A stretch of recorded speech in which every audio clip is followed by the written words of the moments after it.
Okay, so here we are playing Urban Sprawl, and the pink player's turn right at the end of it. It's not that I'm going to, I started triggering these, and I ran into an event in the midst of it. So let me explain what's happened. I don't remember if pink had a card. I noticed one thing at the beginning of this turn. Green had no cards and no money. What a horrible place to be.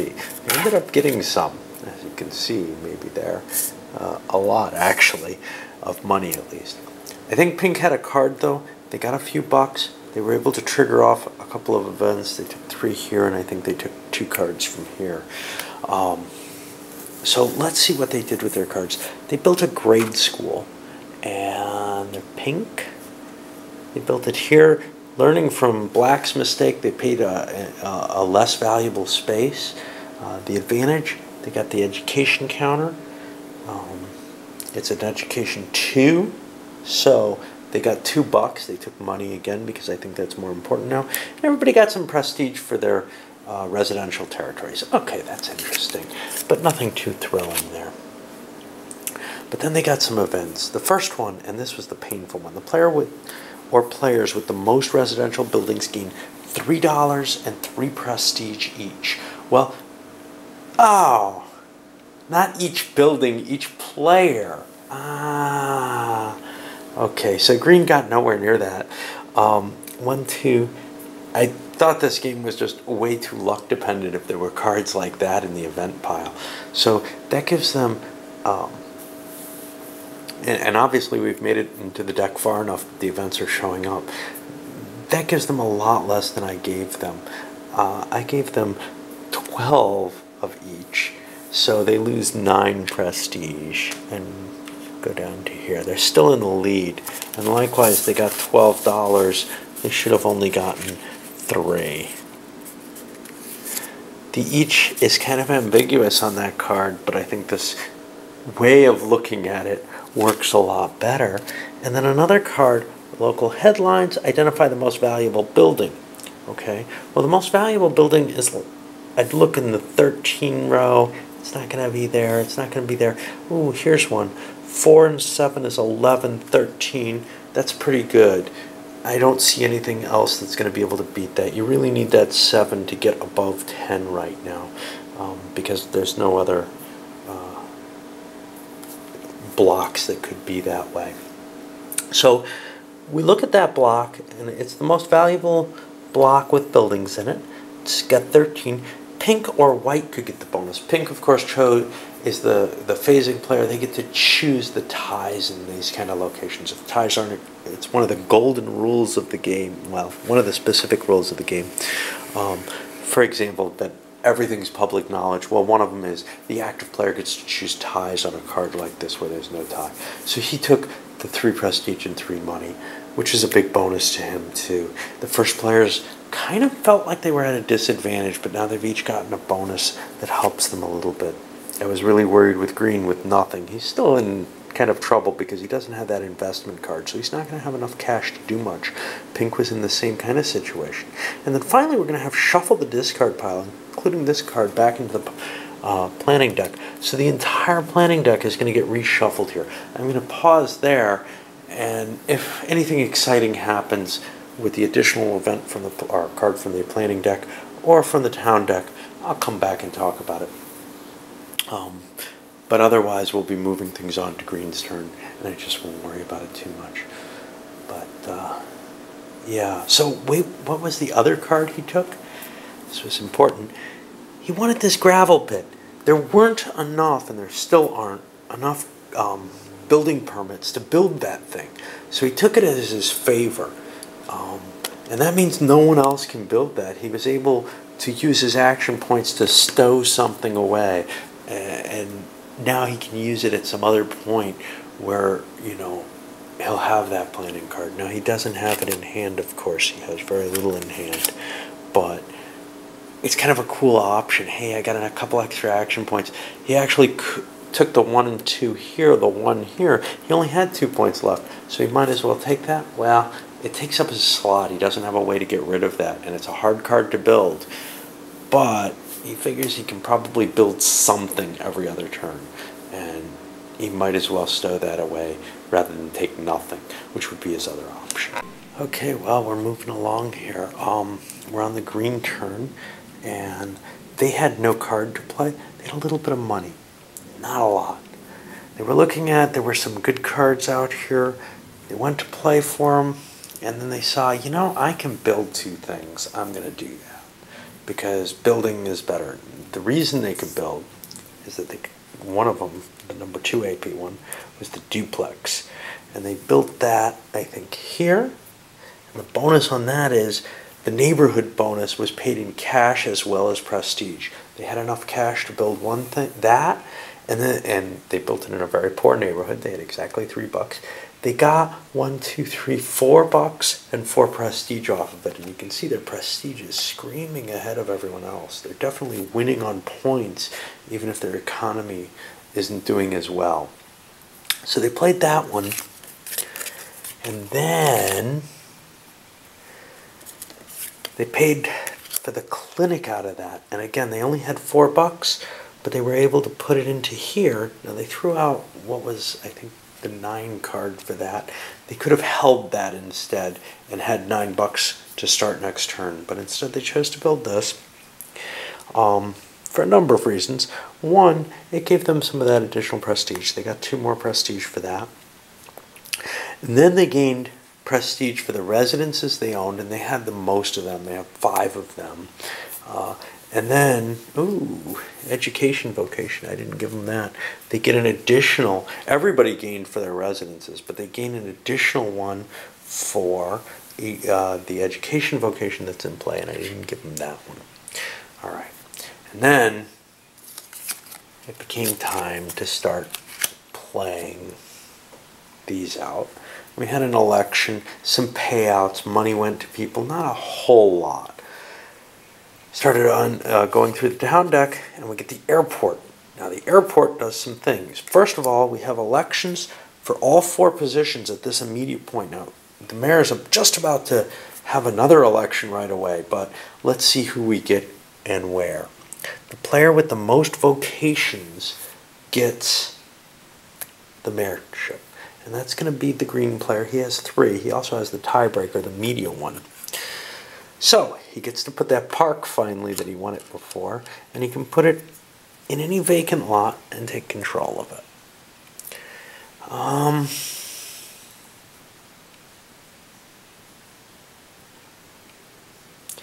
He's going to put it here in kind of the downtown area. He doesn't have a lot of money, so he wants to restrict and maybe bone a square. It's only a 1 square park, so that's not terribly useful. So that's what he got, or what the mayor race. The next one's the district attorney, the player with the most valuable civ building. And the mayor breaks the tie. Okay, well, most valuable is probably going to be here, and we got 2 of them there, the white and pink. So the mayor gets to choose, do I want to benefit pink or white?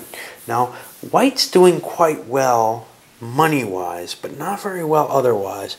So we're going to give white the district attorney. And I've been playing with all the cards face down. Actually, everything's face up in this game. All information is known. And it makes sense because all the cards are being picked out of face-up positions. Okay, so the district attorney goes to him, and he's going to double the neighborhood bonus for the first contract he builds each turn. That's going to give him, in general, more prestige. And he's lagging in that. It may seem unfair, a bit dangerous to give it to the person with the most money, but he doesn't want to bonus pink, who's kind of not far behind him there.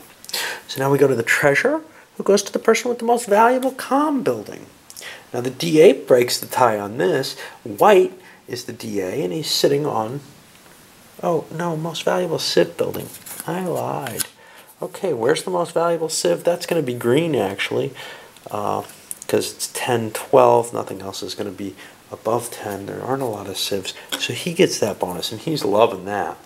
Okay, the treasurer, he's going to give to white, however, who at the start of his turn, each player pays him 2 money. The choices here were between white and pink, and by making him the treasurer, well, he's already got tons of money. He needs it the least. So that's kind of cool, actually. Now the player with the most valuable residential buildings is going to become police chief. Okay, well, that's got to be green with 12 on his, and that's a shame. Now he gets both wealth and prestige when scoring for a vocation. That's the bonus he just got, and that's really powerful, especially for somebody who doesn't have a lot of money. He can kind of keep fueling himself off of that when he's short on cash. Finally, one last election. I believe it happens. The union boss. You have 8 action points to spend each turn instead of 6. That's good. It's going to go to the person with the most valuable industrial building. Well, you got a 6,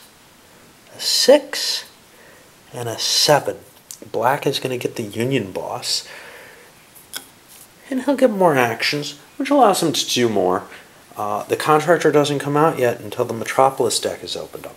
Now we go to the last thing. Remove from, or no, not the last, well, sort of. Remove from the game all the town cards in the 1, 2, 3, and 4 spaces. Boom. They're just gone. That changes the game a lot. And it means the town deck is limited to this one expensive space. Somebody's got to really want that to put it into play, and that's going to be tough for people to want.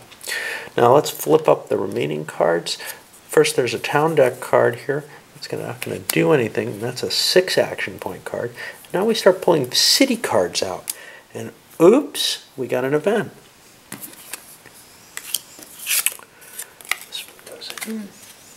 I'm going to put this on the bottom of the deck because when you set up, this is the one special card. Okay. Crime Wave. The player with media gains a money. That's him. A money and one of these. Prestige. Players lose 1 money for each residence they control. Oh, that's going to suck. He's got 3, 4, 5. I think he's going to lose all his money. It was only $2. Pink has 1. This can't be good. Black has 1. And over here, these people don't really care as much about cash, as long as they're not getting hammered by it. White has 2, so he loses $2. He's got the treasury, so he's going to have a good flow of income coming in. All right. And now one more. Players pay the police chief 1 influence for each residence they control. Ouch! Okay, who's the police chief? Well, that's green. And he's thinking, I'm bonused by this. I would have really hated to have this happen. Let's look at the other players. Pink had 1, so he loses 1. Black had 1, so he loses 1 to green. And then white had 2, so he gives that. And there's a city deck event coming out. Yeah. Okay, and now the city deck, another one. And we're seeing different buildings showing up. Pollution! You know, the city is going to hell now, isn't it? The player with media gets a gold, or $1, and an influence. That's a cool card. And the media can change. We saw it went away, the newspaper card from the town deck, which would have given the media, it had a media 0 vocation on it, which means that since there's only 1 media counter, it wouldn't pay out because it had a 0 on it, but it would have transferred to whichever player got that. So you can take these once they're all gone. Some of the others, you know, they're going to be a long time before they're all gone and you get to choose someone, but with the media there's only 1 counter. Players lose 1 influence for each industry they control. Okay, green has an industry and black has 2. Okay, and now players pay the union boss $1 for each industry they control. Ouch! Where's our union boss? and black has the other ones. So again, the person who already has the monopoly there doesn't get hurt on it unless things have shifted massively. And that's the pollution card. We have a payout on the 4 space. That doesn't exist yet. That's for the prestige. Hospital. A drugstore would pay out on the 6 prestige. That doesn't happen. And yet another event. A fire. And guess what? And these are always done in order. Media gets a buck. And they keep losing it. And an influence. On the 2 prestige row, that's here, destroy all buildings with the lowest value. Owners can pay $6 or 6 prestige to avoid a building's destruction. Ew. And the mayor, the green player, is going to lose 6 prestige if any building is destroyed. So if it's his building, he's certainly going to stop it. Other people may not be as interested. So let's see what the most valuable, or no, the lowest value. Ooh. Okay, lowest value is definitely going to be on this row. And it's going to be in here. And if green targets black, he'll probably allow it to be destroyed. So he's going to target his own building and just pay 6 prestige. Otherwise, he would lose that 6 anyway, even if he's bringing black down. So it seems kind of cool to him to reduce that risk a little bit. Okay. And that's another event. Wow, they kind of cluster together. And the final one is a prestige with the coal plant. And there we've moved into a new phase of the game. I'm going to load this one up. And then we'll be on the black player starting. And like I said, it makes those town cards really hard to choose because they're so expensive. You have to really want them to start doing them. I don't know how much, less valuable the later cards are, but your feeling is, of course, that, well, my feeling would be that they'd be more expensive to build somehow, and some of them appear at the condominiums, the hospitals take a lot of zoning. But some of them aren't terribly bad, so we'll see what happens. It could be that you just won't be able to get the permits together to build one of these big things any more easily than one of these smaller things. So I don't know. But with a couple that are at 2s, with a couple 2-size buildings there, it's going to be tough to say. It all depends on how the colors fall. All right. So if you're used to me, you know I tend to lie, and I lied there. I'm going to just batch these together in one pile and do the whole turn as one group. Okay, so the black player went, and I've replaced all the cards, but he got to spend his 8 because of being union boss, and that was kind of huge. It allowed him to do more than he would have been able to do otherwise, because he could draw more contracts and draw more build permits, which is really awesome. So the first thing he did was build a hospital. And he built it over here. That gave him a couple of prestige for adjacency. Got a public service marker, and everybody had to pay them 2 for each vocation type that they owned. Now, green was the only one with more than 1 vocation type. He has 3. He only had $2, so it wasn't as big a bonus as it could have been. Then came the community center, which he built over here for a kind of cheap $3. He only got 1 off of it, but he got another public service off of it. Gave a lot of bonus to green though, because it gives residential, it gives prestige to the residential and to the mayor, and he's way up there now. Look, I don't know if he's catchable, but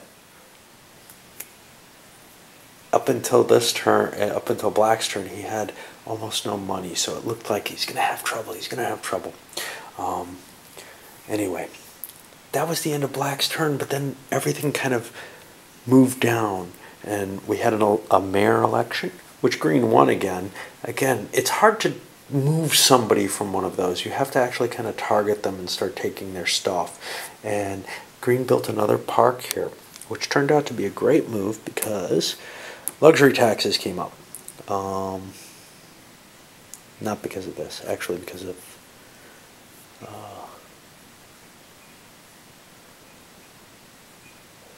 yeah, I think maybe it's not the luxury tax.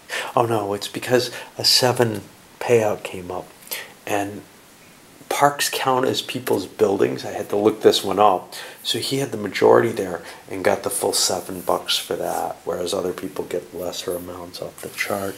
3 and 1, pink and white. Okay, the events though. The most valuable block was identified. Now nobody had buildings in it. It's this 1315 here. It's just a park, right? Oh, he's got to pay 3 for each lot those buildings cover. I don't know if he had the money. He shouldn't have had the money at that point. And did he gain more? He gained 1 more buck there. I think he's out $1, but he gets a prestige for that luxury tax. He didn't have enough to pay it. He only had $1 at that point, but he does get a prestige, which is a pretty good deal, I'd say. And then eminent domain, media player gets a bonus, great. District attorney, well, that's green again, could take a contract as a favor, and he took this coal plant. It was kind of midway up. He could have taken one of these back here that's really hard to get, but he was worried more about the coal plant. This one's kind of cool. This one probably less so, because yeah, he gets money from people and he wants money, but mainly it's from the residential places, and those are mostly his, so he wouldn't have gotten a lot of cash off that. Okay, so those cards now, some of them are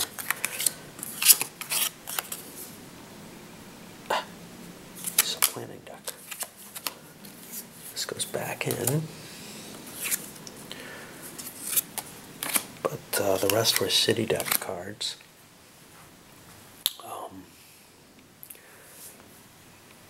Yeah, I don't know what I was going to say. Anyway, we're moving along to the white turn now, and not that one. And we'll see what he's going to do. Definitely seeing money becoming less and less important, especially for these two players. Over here, pink's beginning to get some. Green got a pile of money this turn, but he doesn't seem to have that engine going yet. But as more and more of these are coming out, and there's a lot of them there, it's just a matter of, are they the ones that are in play yet? But you can definitely see where later in the game, people are going to collect big piles of cash. All right, well, let's go to the white player. White had what may be the most limited turn yet. And a lot happens on your turn, but it still seems to move pretty quickly. So White had a lot of build permits. They grabbed something they wanted, which wasn't too far up, the condominium. And they built this, I think, down here. Got them a couple of prestige for that. But the biggie is they could steal a vocation, well, they can take a vocation of their choice.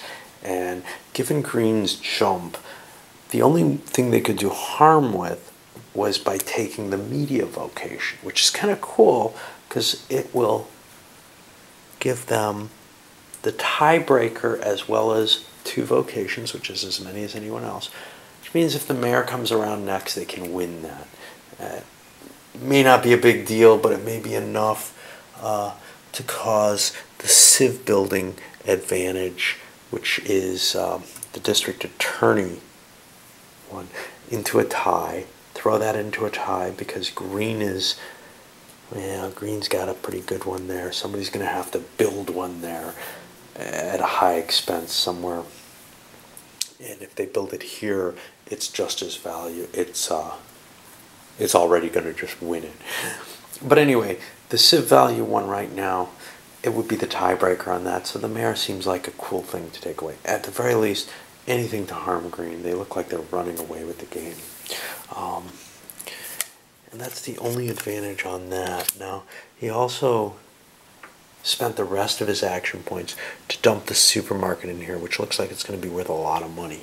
He doesn't really need money, but the idea of taking a lot of it sounds really kind of exciting to him. He's already got 2 of the build permit cards for that. Of course, he might use that for cash, but he doesn't really need it. He gets $2 per player per turn, so he can probably fund himself.